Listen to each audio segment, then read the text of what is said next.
Jacob s'en est retourné dans la perfection. Mashiach dans la paracha de Vaishlach.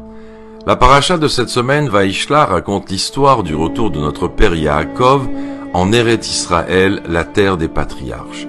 Après 20 ans de souffrance dans la maison de son beau-père, Lavan l'araméen, 1 an et demi de déambulation sur les routes, les retrouvailles avec son frère Esav, le mécréant, et la lutte nocturne avec l'ange déguisé, Jacob rentre chez son père Yitzhak.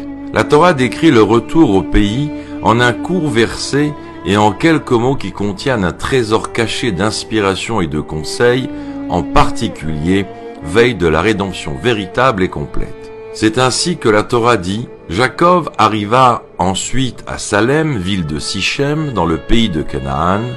À son retour du territoire d'Aram, il se fixa à l'entrée de cette ville. C'était un vendredi sous un soleil chaud, quelques minutes avant le Shabbat. Yaakov arrive avec sa famille à la porte de Naplouse, Shrem, et il décide d'acheter un petit terrain au fils de Hamor. C'est à cet endroit qu'il va s'installer. Les paroles de Nachmanide au nom du Midrash sont connues. L'acte des pères sont un enseignement pour les enfants.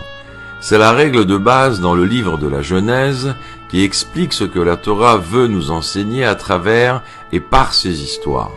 À la lumière de ce qui précède, la descente de Jacob notre père à Haran, la vie difficile là-bas, ses déambulations et tout l'enchaînement des événements, jusqu'à son arrivée en Eretz Israël, symbolise la marche des Israélites en exil. Ce long séjour en exil amer jusqu'au moment de l'arrivée de la rédemption. Nachmanide, dans son interprétation de l'histoire de la lutte entre Jacob, notre père, et l'ange, explique que cela implique l'avènement messianique. La tentative de l'ange d'endommager la cuisse de Jacob symbolise les tribulations et les destructions que nous avons endurées pendant 2000 ans d'exil, les tentatives des nations et du monde de nous assimiler à leur monde. Dans d'autres générations, les nations du monde ont agi avec beaucoup plus d'extrémisme avec nous, et tout ce que nous avons souffert et traversé, tout comme il est implicitement souligné avec Yaakov dans notre section.